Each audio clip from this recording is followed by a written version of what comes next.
Bonjour Corinne Makowski. Bonjour. Merci d'être avec nous ce matin. Vous êtes secrétaire nationale au Secours populaire.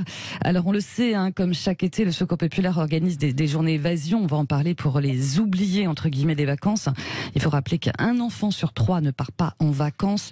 Le droit aux vacances pour les enfants, c'est un des vieux combats du Secours populaire. Il faut le rappeler. Oui, ça fait déjà depuis de très très nombreuses années que le Secours populaire essaye de favoriser le départ en vacances des enfants bien sûr, mais aussi des familles, des seniors, des jeunes, enfin tous ceux qui, pour des raisons de maladie, de perte d'emploi, de manque de ressources, en fait, en sont privés. Ouais, c'est ça. Alors c'est une journée de vacances, une journée d'évasion. Vous les appelez les journées bonheur ? Alors les journées bonheur ou des journées des oubliés des vacances, Oui. mais c'est vrai qu'on parle plutôt de bonheur parce que c'est des journées extraordinaires qui permettent de s'évader. Effectivement, l'effort principal pendant l'été et d'ailleurs tout au long de l'année, c'est de faire partir un maximum de personnes pour des vrais séjours de vacances. Mais on sait qu'après le 15 août, les personnes qui ne sont pas parties, effectivement, ne partiront plus en vacances. Ouais. Donc, c'est ça l'effort principal, c'est de permettre, et encore cette année, à 50 000 enfants majoritairement, mais aussi pour certains avec leurs parents, de pouvoir s'évader, découvrir des parcs, des plages, des lieux de montagne, enfin partout où on peut emmener ces personnes se ressourcer et ça fait du bien, même pendant une journée. Ouais, c'est ça. Une journée, c'est aussi essentiel et ça permet aussi aux gamins, à la rentrée aussi de se dire qu'ils sont des enfants comme les autres et ils ont aussi des souvenirs à raconter. Voilà. Et ça, c'est important. Faut peut-être rappeler quand même pour tous ceux aussi qui nous écoutent qu'il y a forcément pour offrir ces journées-là, il y a un appel aux dons qui est ouvert jusqu'au 15 août. Bien sûr, parce que si vous voulez, la solidarité, elle est possible avec le soutien de tous ceux qui peuvent prendre des initiatives pour collecter de l'argent à travers les donateurs, des entreprises aussi qui contribuent. On a aussi l'Agence nationale des chèques vacances. Enfin, c'est l'effort en fait de tous qui permettent de partir en vacances, mais aussi pour ces 50 000 personnes qui vont pouvoir partir dans toutes les régions de France. De contribuer à cet effort, d'autant que les coûts ont augmenté comme tout et nous subissons aussi les hausses des prix d'essence, et ça se répercute sur les prix des autocars par exemple, et tout ce qui est lié à l'organisation de la journée. Ouais, on parle beaucoup forcément là depuis ces débuts d'été, forcément de l'inflation, la crise du pouvoir d'achat, la hausse d'essence. Forcément, ça impacte d'autant plus toutes ces familles, tous ces enfants modestes dont on parle là, qui sont les premiers à subir les conséquences de la crise. Vous, ça se vérifie au Secours populaire, Corinne Makowski, au niveau de vos bénéficiaires ? Oui, on a déjà pendant la crise Covid, on avait plus 20% de personnes que nous avons aidées, des personnes que nous ne connaissions pas. Évidemment, les choses se sont aggravées. Il y a la guerre en Ukraine, il y a les conséquences, il y a l'augmentation des prix. Évidemment, beaucoup de familles qui voient les prix de l'alimentation, de la mobilité, de l'énergie augmenter, renoncent aussi à partir en vacances. Ce sont des gens qui parfois avaient prévu des départs, mais finalement, compte tenu de cet environnement incertain à la rentrée, et en ce moment en particulier, renoncent à partir en vacances. Ouais, c'est ce que vous dites, Corinne Makowski, vous le voyez, il y a un climat anxiogène, vous sentez que les gens, au-delà de crise de pouvoir d'achat, ont peur, en fait, ont peur un peu de tout, non, c'est ça ?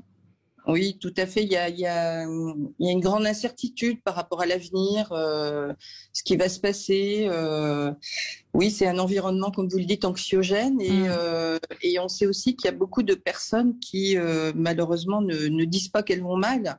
Et on pense en particulier à celles qui sont en milieu rural parce que, par honte, elles cachent leur situation. Évidemment, on le comprend bien, les gens ne vont pas spontanément vers les associations pour demander un soutien, mais c'est souvent des personnes qui nous connaissent et qui sont auprès de ces personnes ou des organismes sociaux qui nous signalent des situations, et effectivement on essaye ensemble de voir des solutions, et en particulier aussi pour pouvoir s'évader, même si c'est qu'une journée. Même si c'est qu'une journée. Et en même temps, certaines familles qui ont envie de partir en vacances ont peur aussi de partir en vacances, c'est ça ? Oui, elles font des choix de dire bon on avait prévu un petit budget pour pouvoir partir, mais compte tenu de l'incertitude à la rentrée, surtout de cette augmentation qui pèse dans les budgets.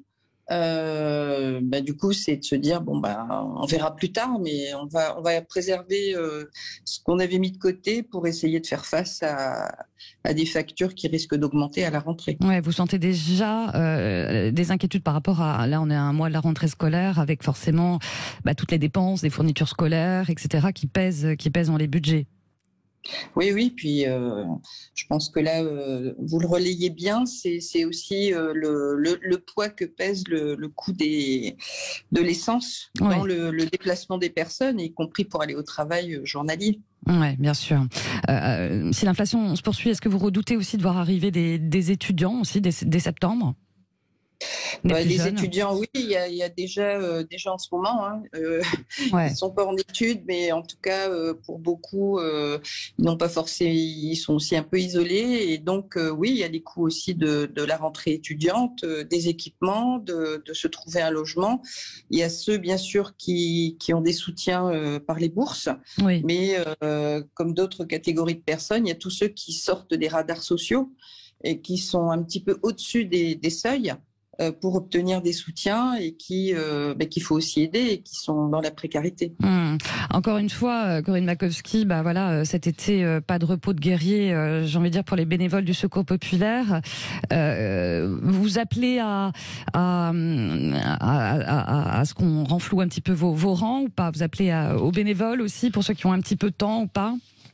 Tout à fait. Donc, il faut des moyens pour agir. Et des moyens humains aussi, c'est ça. Des moyens financiers, effectivement, des moyens humains, y compris dans plein de domaines de compétences, de l'accompagnement des enfants, mais aussi des gens qui sont vidéastes, photographes, musiciens, puisque dans les autocars, il faut aussi mettre en place des animations pour les gamins. Donc, tout le monde est encore bienvenu.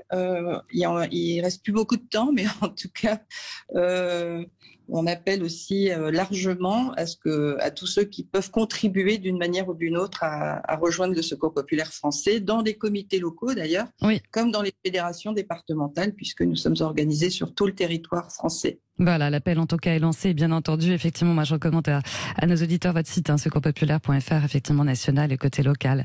Merci beaucoup Corinne Makowski d'avoir été avec nous. Merci. Merci à vous.